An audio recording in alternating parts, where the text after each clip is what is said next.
yoo seentanis yoo teessanis akkuma isinitti tole. Akkuma isinitti tole.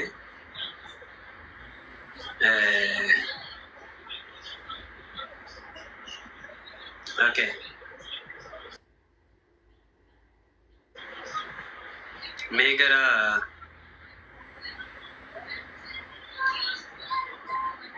qayyabannaa keenya guyyaa har'aatti tun darbiiniin dura mata duree asirratti barreeffamee jiru kanatti ilaallee dabarra xiqqoo ishee. Mata duree asirra jiru kanaa fi seenaa waldaa kiristaanaa bara durii kan jedhu gabaabaatti ilaallee dabarra. Gabaabaatti ilaallee dabarra.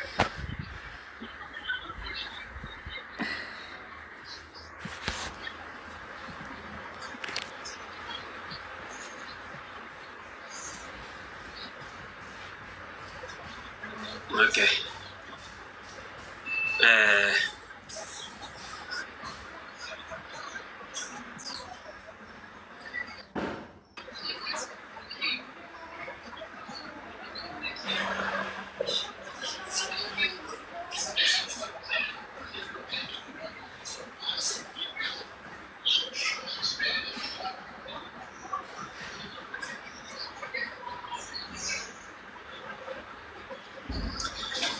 Tole, asirra kan jiru kuni waa'ee Gnosticism kan jedhamudha. Gnosticismiin kun inni kan jedhu tariitii kanaan dura dhageessaniitti yoo ta'es hin dhageenye yoo ta'es isa kana amma tokko wantoota akkasiis keessa magnee ilaalaa deemuun barbaachisaadha. Sababni isaa yeroo baay'ee barumsi sobaa maalirraa akka inni ka'u hin beeknu gatii ta'ee fi ka'umsa barumsa sobaa fi sana ittisuudhaaf immoo wantoota godhaman wantoota akkasii beekuuni dhaloonni akka hin burjaajofneef illee hin gargaara jechuudha. Faayidaa guddaa qaba. Sababa kanaafi Gnosticismiin kun maa'inni qayyabannaa keenya keessattis yookaan handaawwatii keenya keessas gatii jiruufanii addatti irratti dubbachuu barbaade jechuudha. Handaawwatii keessanii peejii 12 jira. Peejii 12 eeyyee. No, peejii 14 irra jira. Peejii 14 irra jira.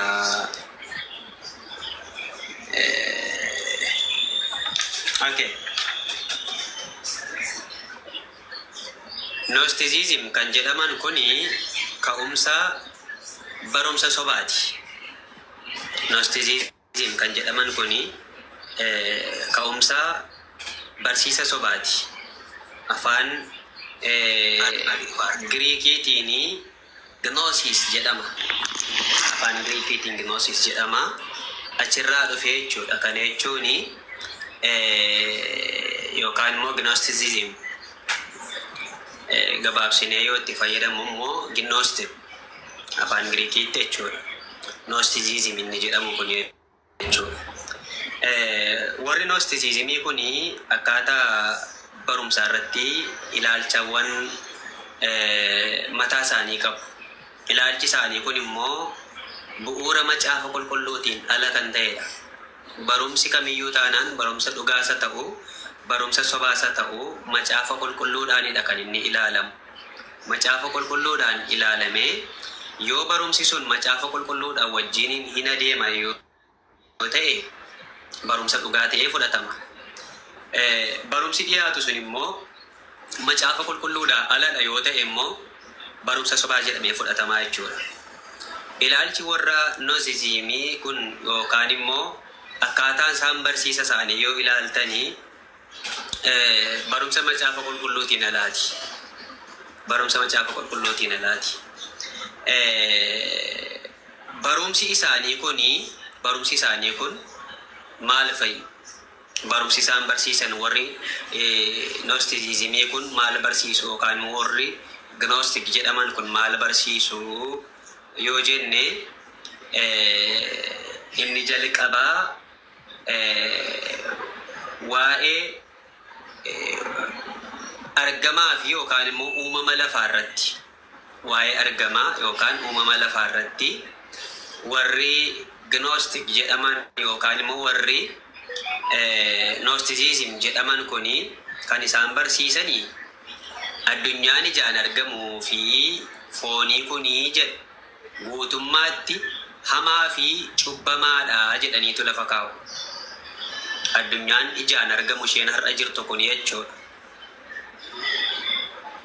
Guutummaatti wanti foonii kunis hundi isaayyuu cubbamaadha jedhaniitu amanu yookaan immoo barsiisu. Addunyaa dhumti nuyi keessa jirru kun akkasumas foon kuni cubbamaadha, hamaadha, waan hamaadhaan guutuudha jedhaniitu amanuu jechuudha. Akka ilaalcha isaanii kanatti lafa kan uume waaqa isa dhugaa otoo hin taane uumama gadi aanaa ta'e tokkotu uume jedhanii amanu. Kun egaa baay'ee waan balaa guddaa qabudha jechuudha. Lafuma kanayyuu kan uume waaqa isa dhugaa otoo hin taane waanuma gadi aanaa ta'e wayii tokkotu uume malee waaqayyo lafa hin uumne jedhaniitu amanu. Warri kam? Warri gnosticismii kun jechuudha. Akka kanattiinidha kan isaanii amanan, akka kanattiinidha kan isaan barsiisaa turanis jechuudha. Fayyina ilaalchisee warri gnosticismii kun kan isaan jedhan waa'ee fayyinaa ilaalchisee kan isaan jedhanii fayyinni kan argamu cubbuu irraa qulqullaa'uun utuu hin taane jedhu. Yaada ofii qoruu fi beekumsa icciitii saba hundumaaf hin mul'anne argachuudhaani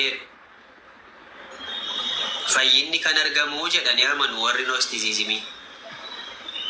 Namni tokko cubbuurraa qulqullaa'uu isaatiin utuu hin taane namni kamiyyuu beekumsa icciitii gadi fagoo isa eenyu argachuu hin dandeenye argachuudhaani beekumsarra dhaabbataa jechuudha fayyinni isaanii. Namni beekumsa qabaachuudhaan beekumsa isaatu isa fayyisa malee cubbuurraa qulqullaa'uu isaa miti jedhu. Cubbuurraa qulqullaa'uu isaa miti jedhu. Gama fayyinaatiin ilaalamee jechuudha. Kun egaan barumsa isaanii keessatti baay'ee barumsa isaa ijoo fi isa guddaadha. Barumsa ijoo fi isa guddaadha. Eenyummaa gooftaa keenya Yesuus Kiristoos ilaalchisee barumsa isaan qabanii Kiristoosii foon hundayyuu hamaa waan ta'eefi foon isa argamu kana hin uffannee jedhu. Ishee kana keessumaatti asitti sirriitti hubadhaa. Eenyummaa Yesuus Kiristoos ilaalchisee akkaataa warri gnosticismii kun itti barsiisanii Yesuusii foon isa amma namni uffatee jiru kana yookaan foon amma namni qabu kana hin qabu. Sababni isaa foon inni kun baay'ee cubbuudhaan kan badeedha waan ta'eef, cubbuudhaan kan manca'e waan ta'eef Yesuusii foon isa namni uffatee jiru kana hin uffannee jedhu. Baay'ee waan balaa qabudha. Baay'ee waan balaa qabudha. Kana jechuun foon mataa isaa waaqarraa fudhatee dhufee jechuu barbaadanidha moo Yesuus cirumayyuu foon hin qabu yookaan immoo nama hin taane jechuu barbaadaniiti. Barumsa balaadhaa jechuudha barumsi warra gnosticismii kun. Qooda kanaa kan isaan jedhanii Yesuusii bifa fakkeenya qofaadhaan argame malee foon hin uffannee jedhu.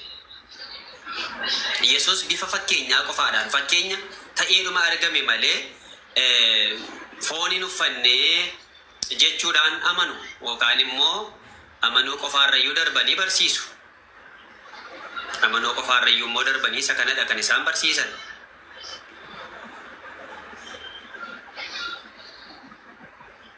Kanas akka ragaatti kan isaan fudhatanii Yesuus Kiristoos fakkaattii ilma Waaqayyo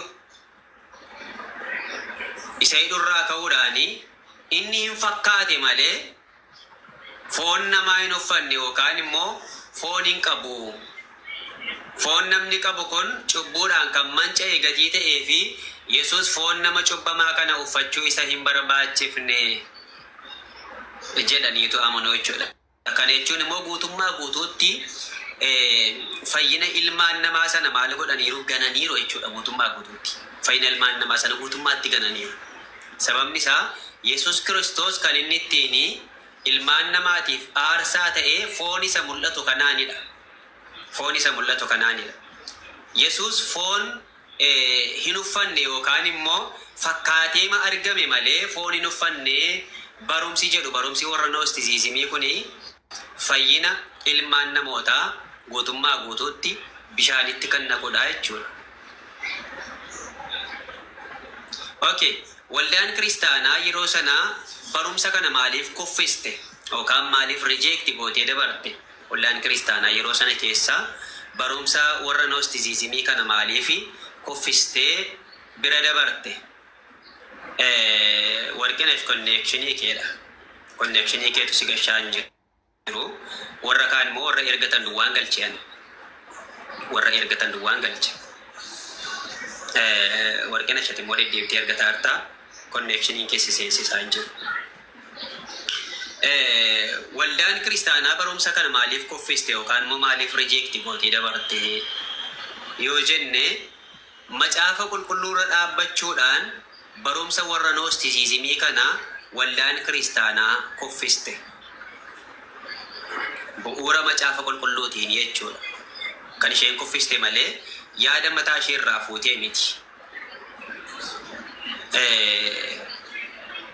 Sababni isaa wantoota gurguddoo lama qofaa ilaallu. Sababa waldaan kiristaanaa itti barumsa warra noostisiizimii kana kuffistee fi wantoota gurguddoo lama qofaa haa ilaallu. Inni tokkoffaani Yesuus guutummaatti Waaqa guutuu fi nama guutuu ta'uu isaa macaafni qulqulluun waan barsiisuufi. Yesuus nama guutuu Waaqa guutuu ta'uu isaa macaafni qulqulluun waan barsiisuuf bu'uura macaafa qulqulluutiin waldaan kiristaanaa bara sana keessa turtee barumsa warra noostisiizimii kana kuffistee jechuudha. Isaan amma kan isaan jedhanii Yesuusi namummaa hin qabuudha. Namummaa hin qabu. Nama miti. Nama fakkaate malee nama miti. ሰው መሰለ እንጂ ሰው አይደለም። nama fakkaatee dhufe malee nama miti warri noostisiizimii. Nama fakkaate miti Yesuus nama ta'e malee guutummaa guutuutti nama ta'ee dhalate malee Yesuus nama fakkaate miti. Hin fakkaateeni hin taane jechuudha mitiire. Isaan garuu kan isaan jedhanii lakki Yesuus itti akeeke namaaf ta'uutti akeeke yookaan nama fakkaate malee nama hin taane guutummaatti foon nama cubbamaa isa dadhabaa kana hin uffanne jedhaniidha kan isaan barsiisanii jechuudha. Macaafni qulqulluun garuu Yesuus Kiristoos nama akka ta'e namummaa akka fudhate bal'inaan hin barsiisa. Lammaffaa waldaan kiristaanaa kan isheen itti barumsa warra noostisiizimii kana kuffistee dabartee fi qabxiin keenya inni lammaffaanii dhimma fayyinaa wajjin wal qabateeti. Dhimma fayyinaa wajjiniin wal qabatee warri noostisiizimii kan isaan jedhanii barsiisan maal jenne? Fayyinni namaa beekumsarra dhaabata. Namni beekumsa isa gadi fagoo sana argachuurra dhaabata malee waa biraa miti. Namni beekumsa gadi fagoo hin qabne fayyuu hin danda'u jechuudha. Akka warra noostisiizimiitti jechuudha. Akka barumsa warra noostisiizimiitti namni yoo barumsa gadi fagoo hin qabaanne fayyuu hin danda'u jedhaniitu amanu. Fayyinni immoo barumsa namaarra dhaabbatu yookaan beekumsa namaarra dhaabbatu. Macaafni qulqulluun maal jedha waa'ee fayyinaa laalchisee namni kan fayyu ayyaanaani jedha. Ayyaana Waaqayyoo isa karaa Yesuus Kiristoosiin argame sanaan malee beekumsa isaatiinis hojii isaatiinis yaadii mataa isaatiinis namni fayyuu akka hin dandeenye ayyaanaan garuu fayyuu akka danda'udha kitaabni qulqulluun immoo kan inni barsiisu. Warri Noostizimii garuu faallaa isa kanaa namni fayyuu kan danda'u beekumsa gadi fagoo qabaachuudhaani jedhaniitu barsiisuu jechuudha. Akkas jedhanii barsiisu. Okay. Hubattaniittu seenaa waldaa kiristaanaa ishee durii gabaabsee isinii ibsutti tun darbiniin dura isinii ifeeraa waa'ee Noostizimii kun gabaabinatti jechuudha.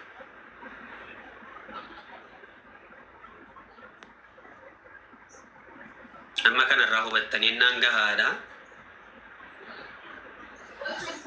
Maal jedhanii akka isaan barsiisan barumsa isaanii kanaaf immoo waldaan kiristaanaa akkamittiin akka deebii laatteef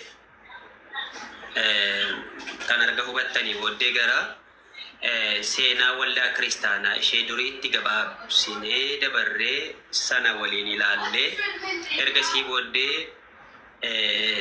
gara ergoota Phaawulos gaggabaabinaan ilaalla. Ganaa keessa seenna waan ta'eef wangeelotas ergaawwanis ganaa bal'inaan keessa seenna waan ta'eef amma gabaabinuma isaanii ilaallatti dabarree jechuudha.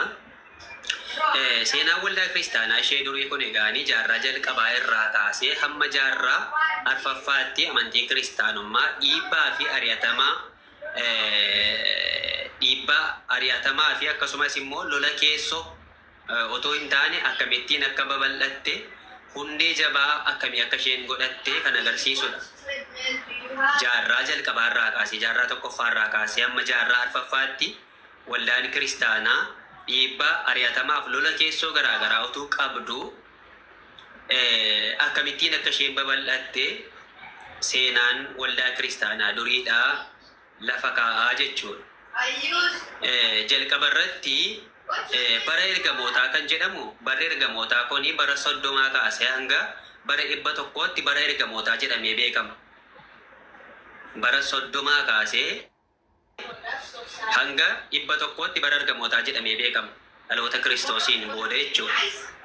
Dhaloota Kiristoosiin booda bara 30 irraa kaasee hanga bara 100tti bara ergamootaa jedhamee beekama. Bara ergamootaa, bara tajaajila ergamootaa jechuudha. Bara tajaajila ergamootaa.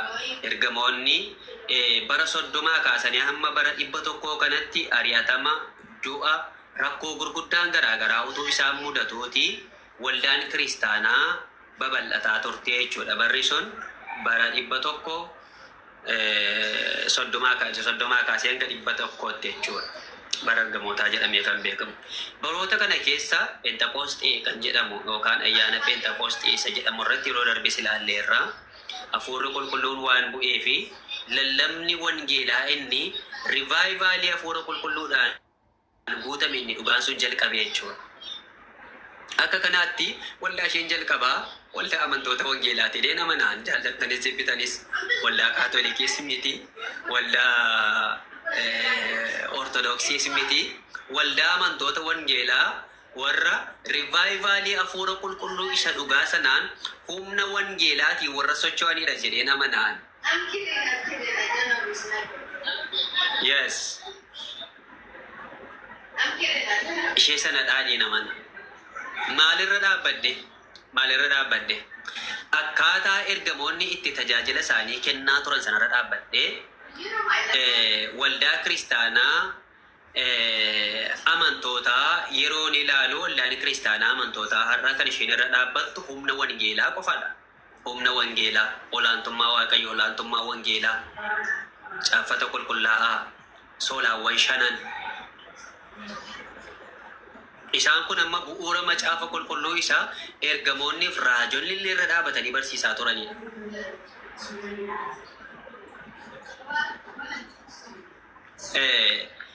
Inni kun egaanii lallaba hafuuraa yookaan immoo lallaba Phexros hafuuraan guutamee lallabe bara sana keessa jechuudha. Tajaajilli gurguddaan ta'e.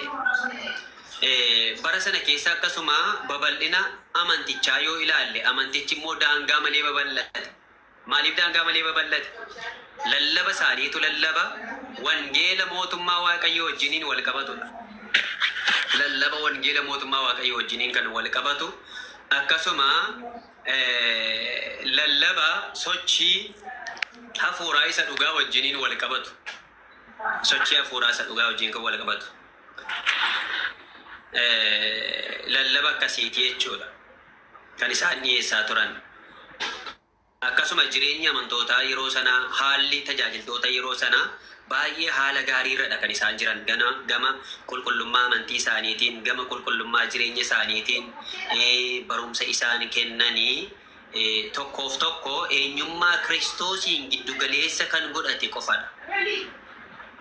Eenyummaa Kiristoosiin giddugaleessa kan godhate qofa. Kanarraa kan kaasee wangeelichi silumayyuu humna qaba waan ta'eef isaan immoo wangeela isa humna qabu kana Kiristoosiin giddugaleessa godhatanii lallabaa barsiisaa waan turanii fi amantiin isaan lallabaa barsiisaa turan suni baay'ee babal'atee argamee jechuudha. Babal'ina sanaaf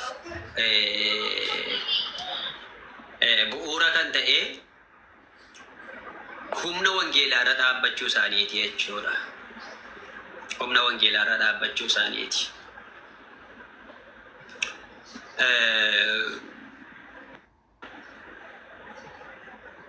Inni lammaffaani bara ari'atamaa gurguddaa jedhamanii kan beekaman bara 100 kaasee hanga 313 immoo bara ari'atama gurguddaa jedhamee beekama. Bara 100 kaasee hanga bara 313tti bara ari'atama gurguddaa. Ari'atamni gurguddaan kun kiristaanotarra waldaa kiristaanaarra amantootarra kan inni ga'aa ture jechuudha. Mootonni Roomaa kiristaanota akka diinaatti ilaalaa turan. Sababni isaas kiristaanonni yeroo sana keessa turanii mootii Roomaa akka waaqaatti waaqeffannoodhanii diduu isaaniirraa kan kaasan. Bara amantoonni kun yeroo sana jiraachaa turan keessa namni Yesuusiin gooftaa jedhee nadabama. Gooftaan eenyudha? Mootii Roomaati. Gooftaan mootii Roomaati. Yeroo sana jechuudha. Kanaaf Yesuusiin gooftaa jechuun ni sodaatu namoonni yeroo sana keessa turan. Amantoonni yeroo sana keessa turanii gooftaa jechuun isaan adabsiisa bakka hamma du'a lubbuutti illee yoo ta'e isaan adabsiisuu danda'a. Dubbiin kun waan salphaa miti. Har'a nuyi carraa argannee Yesuus gooftaadha yoo jechuu dadhabne mitiiree bilisummaa argannee mirga argannee gooftaadha jechuun iyyuu hamma afaanitti nama ulfaatutti ga'eera. Amantoonni yeroo sana keessa turan garuu Yesuus gooftaadha jedhanii amanuun Yesuus gooftaadha jedhanii dubbachuun yakka guddaa gatii ta'eef ari'atama guddaa jedhamee beekama. Akka gooftaatti kan ilaalamu mootii Roomaa qofaadha. Akka waaqaattis kan ilaalamu mootii Roomaati bakka. Mootii Roomaati. Namni mootii Roomaarra darbee waaqayyoon iyyuu waaqayyoo jedhee hin gaafatamaa jechuudha seeraan. Rakkoo guddaadha jechuudha kun immoo laalaa. Barri sun egaan yoomii kaaseetiin jedhee bara 100 kaasee hanga bara 313tti ari'atamoota gurguddaa kanaaf kana kan fakkaatan kiristaanotarra ture yeroo sana keessa jechuudha.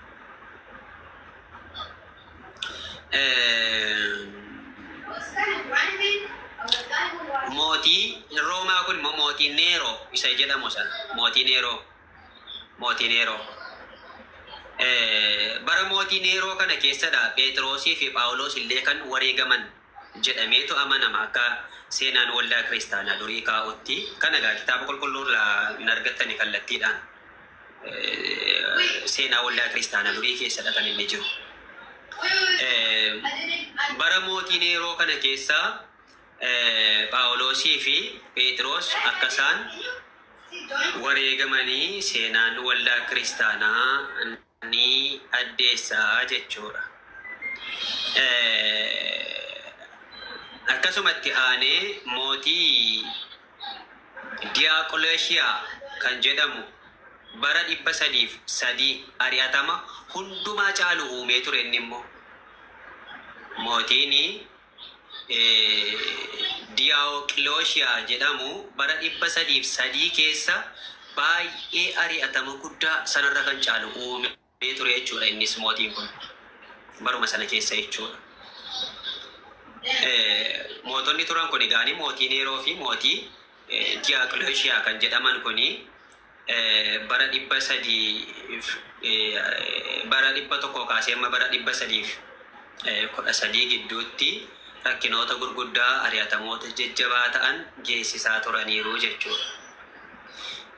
Bara mootii Diiyaaqilooshiyaa jedhamu kana keessa rakkinoonni uumamaa turanii manneen amantii diigamuun akkasuma kitaabni qulqulluun gubachuun amantoonni ajjeefamuun ari'atamuun rakkinoota kanaaf kan fakkaatantu turanii jechuudha bara mootii kana keessa. Wareegamtoonni yeroo sana keessa ga'anii dhiigni wareegamtootaa kun akka bishaanii akka inni dhangala'aa ture. Kanuma keessaa immoo waldaan kiristaanaa immoo guddina ajaa'ibsiisaa akka isheen guddachaa turte seenaa waldaa kiristaanaa ni ibsaa jechuudha. Seenaa waldaa kiristaanaa ni ibsa. Inni sadaffaanii seenaa waldaa kiristaanaa kana keessatti inni sadaffaanii falmitoota amantii yookaan immoo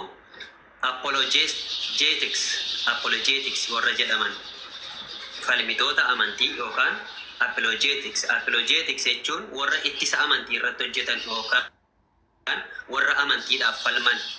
Afaan teoloojiitiin apologetics jedhamu. Afaan Oromootti immoo falmitoota amantii jedhamu. Falmitoota amantii. Hojii amantiidhaaf falmuu irratti kan bobba'an jechuudha warri apologetics jedhaman kun jechuudha.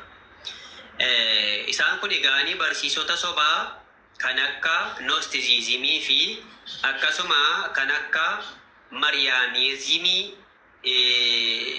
barsiisa sobaa garmalee yeroo sana dhaloota dararaa turanidha waan ta'eef isaan kana dura dhaabbachuudhaan amantiin kiristaanummaa kun beektota Roomaaf akka galu gochaa turan. Waaw galanni isaan kanaa amma salphaa miti waaqaa gaditti jechuudha. Galanni isaan kanaa jaroota kanaa waaqaa gaditti waan salphaa miti. Bara sana keessa maaltu ture? Barumsa kan akka Gnosticismii san jalqaba dubbadhee fi kan akka Mariyaanizimii wal fakkaataadha barumsi isaanii lachuu isaanii iyyuu jechuudha.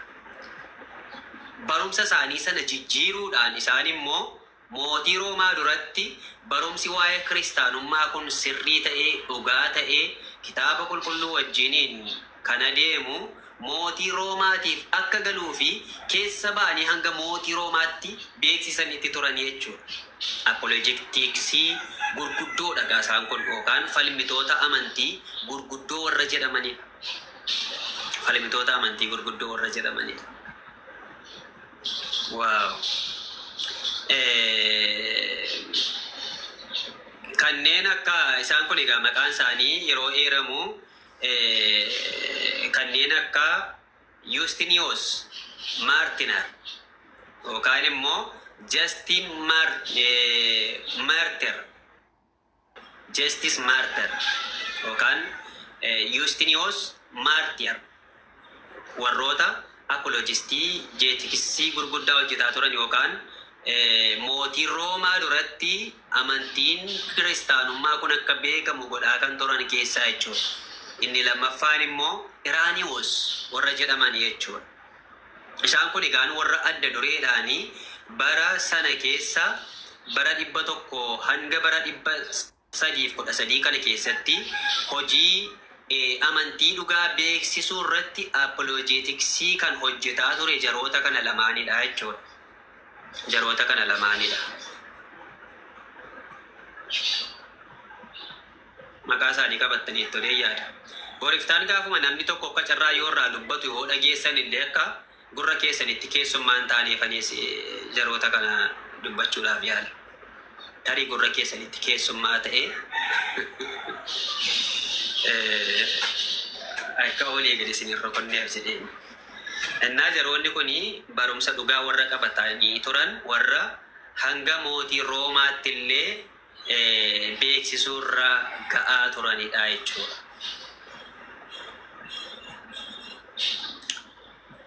Inni arfaffaan seenaa waldaa kiristaanaa ishee durii keessatti inni arfaffaanii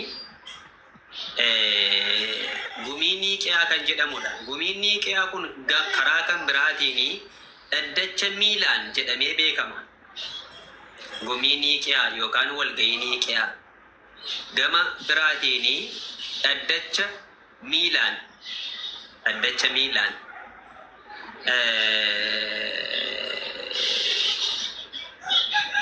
Edict of Milan isa jedhamu jechuudha. Inni kun egaanii mootii Qonistaantinoop. Mootii Qonistaantinoop bara 313 kan ba'e bara 313 hanga 325 313 hanga 325 keessa kan turedha. Inni kunis kiristaanummaan impaayera Roomaa keessatti bilisaan akka itti fufu, bilisaan tajaajilli akka kennamu kan taasisaa turanidha jechuudha. Isaan kana keessaa gaanamma beeksisa amantii kiristaanummaa kan ta'e bakka sadiitti isa qoodamu sana beeksisa amantii kan ergamootaa, kan Niiqiyaa, kan Ateenaatiyoos isaan jedhaman kuni isaan bebbeekamoodha jechuudha. Gaamma isaan kun baay'ee warroota bebbeekamoo ta'anidha. Fakkeenyaaf beeksifannaan amantii kan warra Niiqiyaa kuni bara 325 keessadha kan inni ba'e. Bara 325 keessa ba'e. Gumiin Niiqiyaa kun egaan barsiisa sobaa Aariyoosiin mormuudhaaf jedheedha kan inni ba'e immoo. Aariyoos Yesuusiin uumamadha Yesuusii.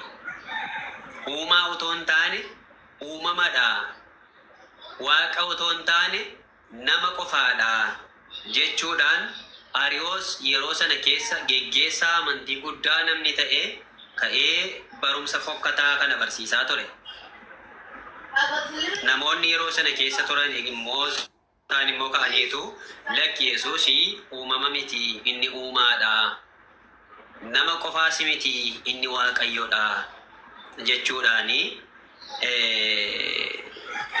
ibsa ejjennoo isaanii baafatanii jechuudha. Ibsa ejjennoo isaanii baasan waldaan kiristaanaa yeroo sana keessa jechuudha. Walgayiiwwan bara sana qophaa'an keessatti namoota 318 walgayii sana irratti hirmaachuudhaani waliin ta'anii ibsa ejjennoo bu'uurawaa ta'e kana baasanii jechuudha. Egaan hamma 325 kaasee immoo amma 431tti sanumaan kan wal qabatu sunis barsiisa warra noostisizimii dura dhaabbachuudhaaf jedhee ibsa ejjennoo baheedha innis immoo yeroo sana keessa. Egaa waldaan kiristaanaa adeemsa bu'aa bayii gurguddaa kana keessa dabarteetu har'a dhufteetu nu bira geesse. Har'a dhuftee nu bira geesse. Bara keenya keessatti immoo maal godhaa jirra gama keenyaan? Maal barataa jirra? Maal godhaa jirra? Ga'ee nuyi buusaa jirru, wanti nuyi godhaa jirru maalidha bara keenya keessa akka keenyatti immoo? Barumsa dhugaa, barumsa sobaa gargar baafachuudhaa fi maal godhaa jirra? Akkasuma wanti dhugaa ta'e wangeela kana keessa kan jiru kun immoo akka itti fufuu fi ga'een keenya maali jennee of gaafachuu ilmoo nurra jiraata. Abbootiin egaa yeroo sana keessa hamma itti wareegamuutti illee yoo ta'e itti wareegamanii aarsaa gurguddaa kaffalanii mana isaanii, jireenya isaanii itti dhabanii, lubbuu isaanii itti dhabaniitu wangeela kanaaf falmaa turanii jechuudha. Falmitoota amantii yookaan apologetics warra jedhamanii jechuudha. Kana fakkaata gabaabaatti waan isiniif hin galle yoo jiraate otoo irra darbee gaafachuu dandeessu. Yoo isiniif galeera ta'e immoo gara ergaawwan Phaawulos kan jedhamanitti dabarraa jechuudha. Lafa isaatiin qabu isaatiin koona jalaatii kutaa jira waan ta'eef ifaadha warroon nammaa kun waa'ee noostizimii kunii fi akkasuma waldaa kiristaanaa ishee jalqabaa seenaa waldaa kiristaanaa gabaabaatti amma laalle kun ifaadha.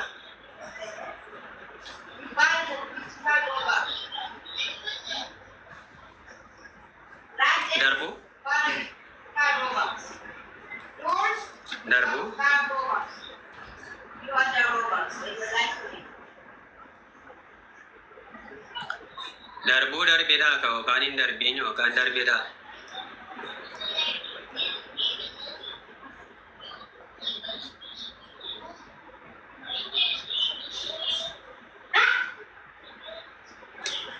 Andarba maqaa Yesuusi. Okay.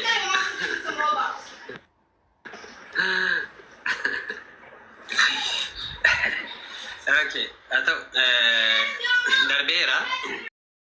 Gati tina reebe natume boksi tina de gati sinjettaniif miti. Lakki mana narraan kaffalle airporti tinni dhufe na fudhiin jedhina in sobina. Isinis himata sasirri gaafa sasirri ta'u waaqayyo sin gargaara namni sin gargaara isinillee mirkoofticha. Ishatti kana warri himattanis warri himatamtani immoo jechaadha. Viizaa iddoon biraatti baastu hin beeku mucaa kana. Hin beeku gaafa jettan isaa ijoolleen kun immoo maal godhu voice message keessan fidanii dhufu. Sagalee kootiin AI intiniitiin hojjetamuu hin danda'a. Habib ofin goyoomsina. Please. Ofin goyoomsina. Sagalee yoo hojjetame hin beekama gatii ta'ee fi dhuguma duukaa haasofte taana eeyyan akkasti duukaa haasa'eera. Kanan fide. Namni hojii hojjetu hin balleessaa akka inni badiisaarraa deebi'utti malee akka namni kun du'a miti kan itti murtaa'u qolla.